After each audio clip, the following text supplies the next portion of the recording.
한국 정부가 세계 탑클래스인 대한민국 공군 특수부대까지 동원하여 아프가니스탄에서 우리 국민과 아프간인 협력자를 성공적으로 대피시켜 전 세계가 찬사를 아끼지 않고 있습니다. 하지만 이와는 너무 대조적인 나라가 있습니다. 바로 일본인데요. 일본 정부가 아프가니스탄에 남아있는 현지 직원 등을 탈출시키기 위해 자위대를 파견했지만 아무런 성과를 얻지 못한 채 결국 철수하기로 했습니다. 앞서 일본 정부는 아프간에 체류하는 자국민 등의 대피를 위해 자위대 C2 수송기 1대, C-130 수송기 2대, 정부 전용기 1대, 자위대원 300여 명을 파견했었습니다. 아프간에는 일본 대사관, 국제협력기구 등에서 근무하는 현지 직원, 가족 등 500명이 일본으로 대피를 희망하고 있습니다. 하지만 탈레반이 장악한 아프가니스탄에서 미군이 완전히 철수하자 어차피 더 있어봤자 탈출시키는 것이 불가능해 보였는지 일본 자위대 역시 자국으로 복귀하기로 결정한 것입니다. 이로써 일본 자위대의 이송작전은 기존에 공언한 무려 500명의 대피 인원이라는 거창한 목표를 전혀 달성하지 못한 채 초라하게 마무리되게 되었습니다. 사실 일본이 자국민을 전혀 대피시키지 못한 것은 아닙니다. 한 명의 일본인은 터키로 대피시켰다고 하는데 일본의 이와 같이 초라한 구출성과에 웃어야 할지 울어야 할지 참 답답할 따름입니다. 일본의 대피 작전의 완전한 실패를 두고 일본 내의 정치인과 각종 언론들은 비난의 목소리를 키우고 있습니다. 일본 집권 여당인 자민당 안에서는 정부의 늑장 대응 탓이라는 비난이 나왔으며 철저히 경위를 파악해야 한다고 주장하고 있습니다. 요미우리 신문은 한국을 비롯해 다수 국가가 자국민과 아프간인 협력자를 수백에서 수천 명 대피시킨 반면 자위대는 일본인 한 명을 대피시키는 데 그쳤다고 자위대 파견은 실패로 끝났다면서 390명을 탈출시킨 한국과 비교하며 일본 대응에 문제점을 조목조목 지적했습니다.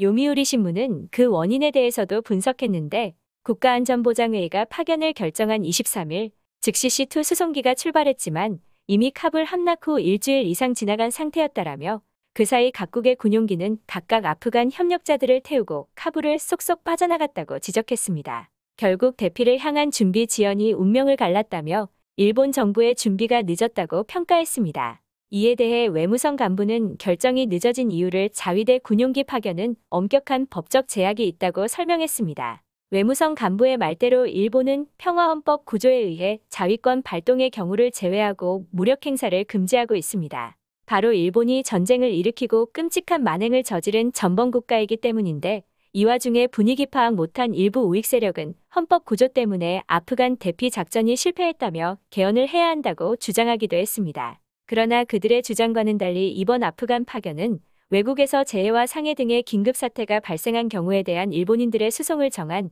자위대 법 84조의 사회 규정에 근거하는데 이 조항은 외국인 승객의 경우도 인정합니다. 참으로 어이가 없는 사람들이 아닐 수 없는데 건수만 있으면 지난 과오를 벌써 잊어버리고 아직도 호시탐탐 무력을 행사하려고 하는 모습을 볼 수 있습니다.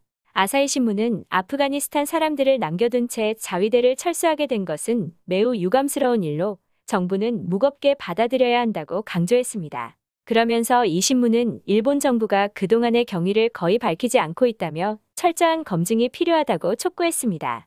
한편 단순히 자위대 파견에 대한 정부의 늑장 대응을 떠나서 이번엔 일본이 해서는 안 될 행동을 한 것이 밝혀졌는데 아프간 정권이 붕괴된 지 이틀 후 일본 대사관 일본인 관원 12명 전원이 영국 군용기를 이용해 출국했다는 사실입니다. 이건 결코 있을 수 없는 일인데 자국민 보호의 사명을 가진 대사관 사람들이 자기만 살자고 자국민을 버린 것입니다.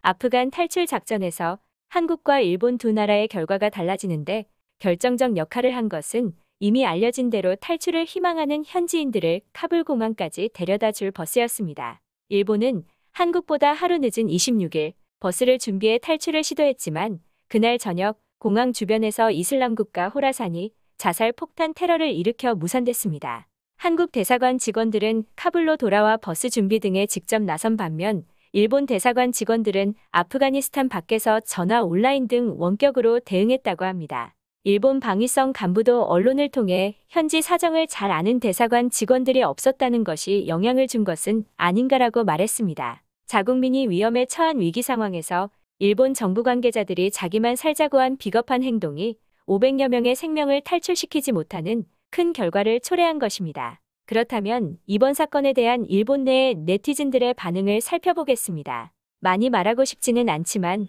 이 문제에 대해 일본 정부에 대해 실망감을 느낀다. 일본 정치인들은 오직 선거에 대한 것으로 머리가 가득 차 있다. 일본인을 구출하기 위해 목숨을 바친 자위대에게 경의를 표하면서도 자위대가 아무것도 할 수 없을 때 부패할 것이라고 생각한다. 탈레반의 관점에서 볼 때 자위대를 군대로만 볼 것이다. 어쨌든 시대에 따라 자위대법을 개정할 필요가 있다고 생각한다. 자위대의 행동 제약에 대한 헌법을 비난하는 사람들이 있지만 이번 작전 실패의 이유는 아니다. 일본 외교부의 위기를 관리할 수 없는 무능력과 현지인 직원을 버려두고 도망친 무책임함 때문이다. 현장 준비와 상황 확인을 하지 않은 채 현지인 직원들만 믿고 자위대를 투입했다. 현지인 직원들이 남아있었고 외교부 직원들이 먼저 도망쳐서 그 후 아무것도 준비하지 못했다. 일본을 전 세계의 웃음거리로 만들고 일본을 도와 일했던 아프가니스탄 직원을 끔찍한 위협 속에 두게 된 결과를 초래한 것은 헌법이 아니다.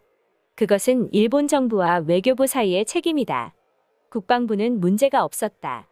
문제의 근본 원인은 무능한 일본 외교부이다. 500명이 자위대 항공기에 탑승하기 위해서는 카불 공항으로 이동하고 공항에서 절차를 밟는 데 필요한 일본 대사관에서 발급한 비자가 필요했다.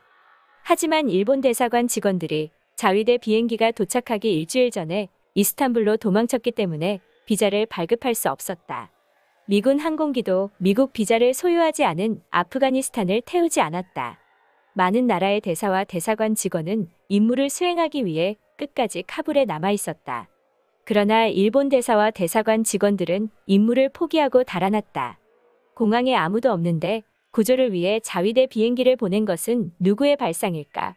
비상사태 상황에서 외교부는 현지 난민들을 사전에 공항으로 불러서 기다리게 한 후에 자위대 항공기가 도착하는 즉시 탈출했어야 했다. 자위대 항공기를 보내놓고 공항까지 탈출해오길 기다리는 것이 정상이 아니기 때문에 불가능한 것이다. 더구나 일본 대사관 직원들이 먼저 도망가서 현장으로 대피시키는 사람이 없었다는 것은 완전히 정치적 손실이다. 처음에는 이 지역에 일본인이 대피가 완료되었다고 말했지만 대피하고 싶어하는 사람이 500명까지 있다는 사실에 놀랐다. 나는 코로나 대책뿐만 아니라 외교에서도 위기를 관리할 수 없었던 정부라는 것을 이번 일로 잘 이해했다.